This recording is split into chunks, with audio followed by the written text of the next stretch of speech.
Olá, eu sou a Hermetista.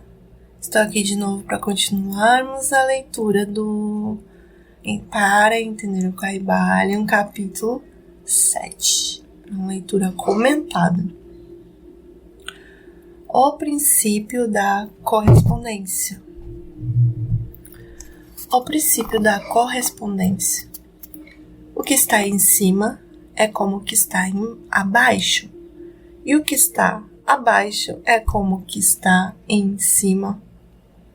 Esta lei é reiterativa em várias tradições.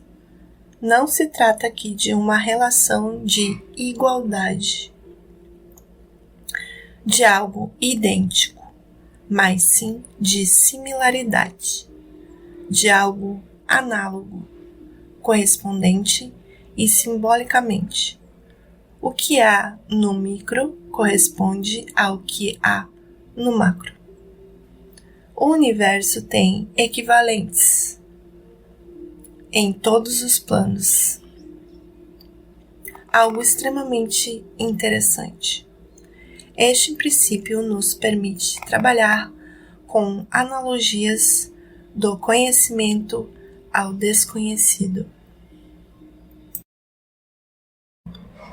Por exemplo, o bastão ou caduceu do deus Hermes Mercúrio, com seus 3 mundos que representam as 3 dimensões do homem, sugere que observamos suas dimensões: um corpo físico, um corpo psíquico e um corpo espiritual.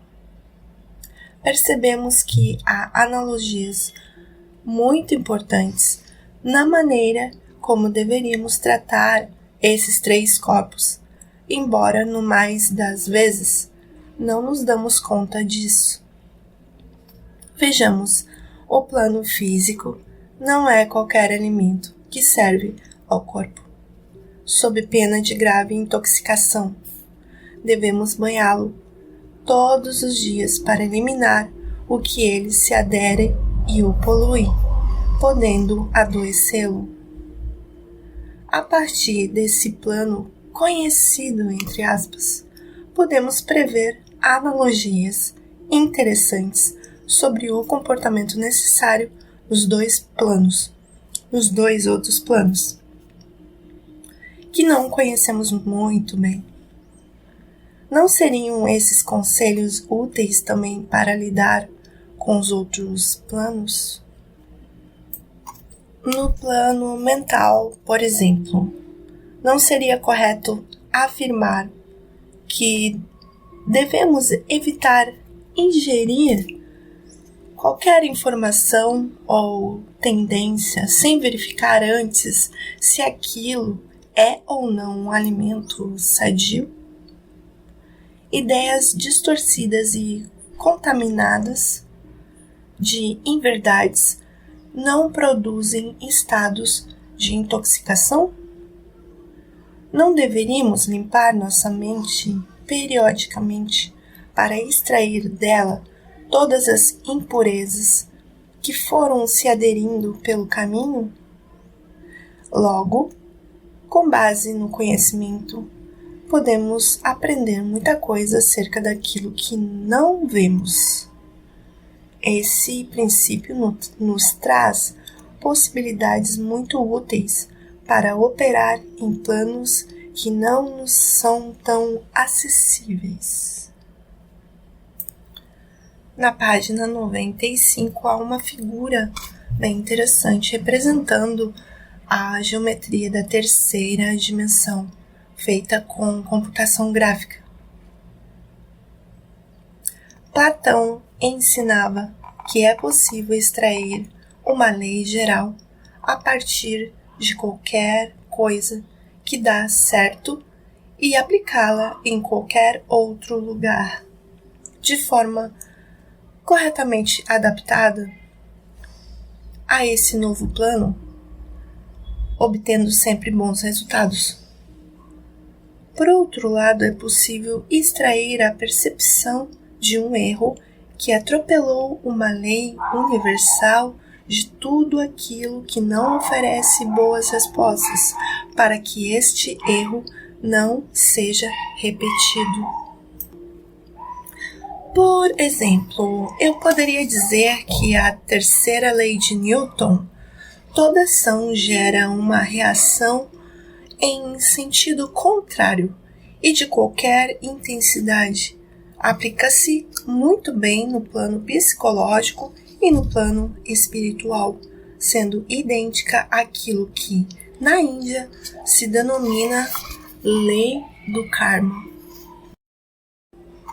Sempre é bom reiterar que nossos pensamentos e nossas emoções geram também esse retorno. Isso vale não apenas para as ações físicas, como já dissemos anteriormente, e que uma lei abstraída de uma situação ocorrida em um plano encontra similaridade em qualquer outro plano. Isto é, quando desvendamos um mistério da natureza, esta chave funciona como chave universal, que abre portas em vários contextos.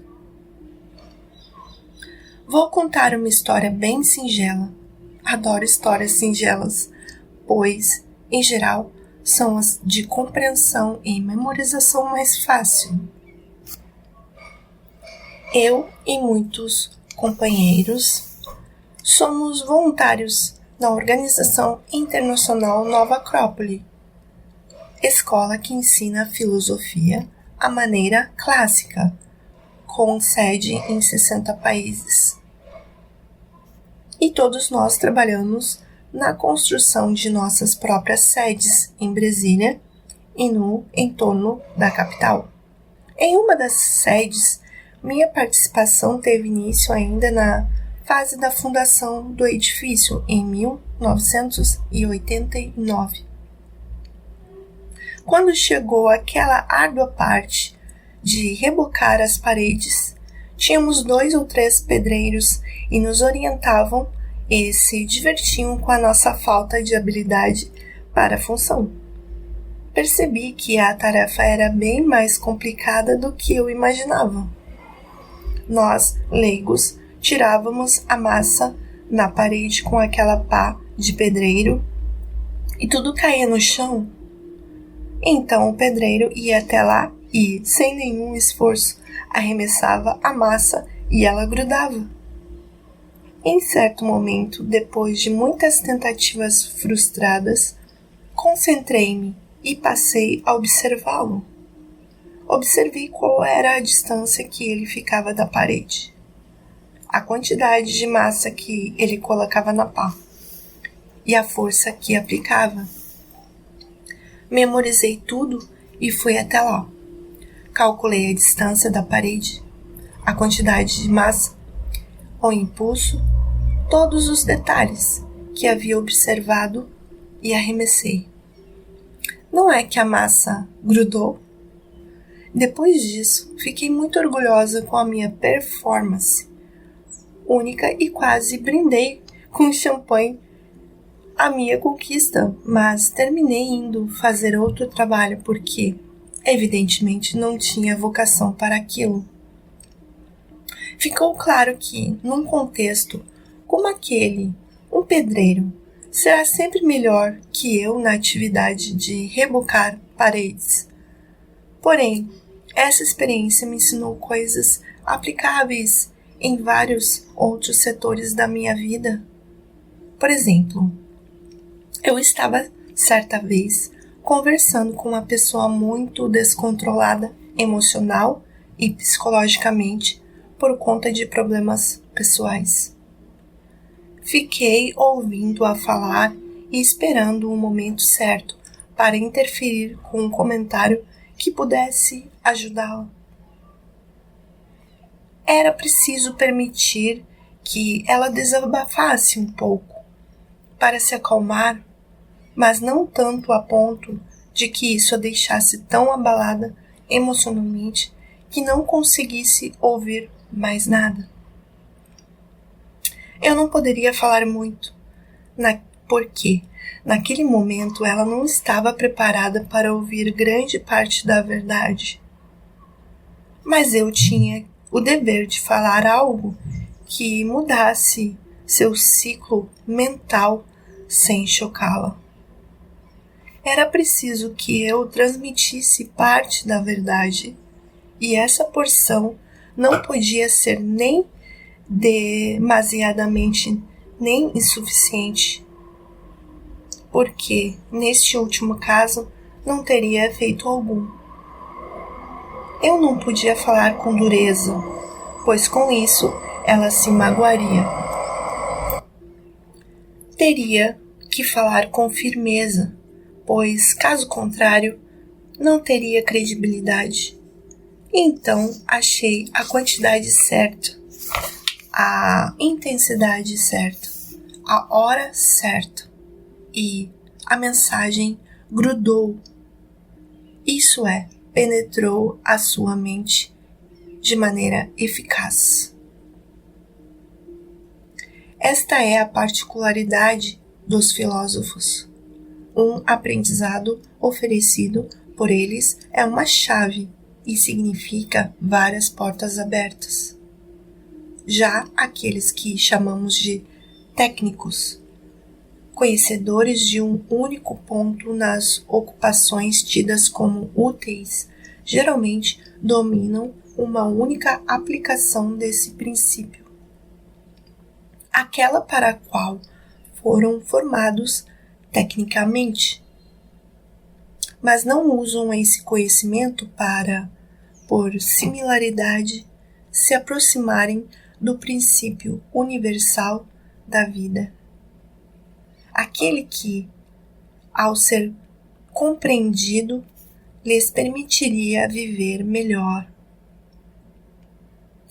Essa prática da filosofia é uma das muitas aplicações do princípio da correspondência. A inteligência é a arte de estabelecer relações. O homem inteligente sabe relacionar as coisas e as situações. Nós, em geral, costumamos ser exclusivistas, especialistas e até um tanto comodistas. Perdemos a paixão pela descoberta dos mistérios da vida, o que se consegue procurando por seu fio e buscando conhecer todos os caminhos por onde ele passa. Por isso, podemos dizer que inteligência é um atributo raro em nosso momento histórico. Exige motivação, prática, treino. Sobretudo no campo das humanidades, que não as áreas que mais sofrem quando nossa forma de vida se desumaniza, substituímos a inteligência pela memorização de pensamentos alheios e uma certa habilidade intelectual para distorcer sobre eles, sem jamais ir a fundo para checar os laços que unem ou não esse pensamento à vida. Analisemos o princípio gravado no Templo de Delfos, na Grécia. Homem, conhece a ti mesmo e conhecerás o universo e os deuses. Não se trataria da mesma coisa que diz o princípio da correspondência? O que há acima, há abaixo? E o que dizer do princípio de Platão, segundo o qual o homem é um microcosmo inserido em um macrocosmo? E do princípio bíblico, segundo o qual diz: Deus fez o homem à sua imagem e semelhança? que a gente traduz e interpreta às vezes no sentido literal e não de similaridade, né? Então, como ousar dizer, como alguns o fazem, que o Kybalion é um livro recente e sem fundamentações no passado? Todo o passado reverbera para aquele que é capaz de visualizar o fio da vida.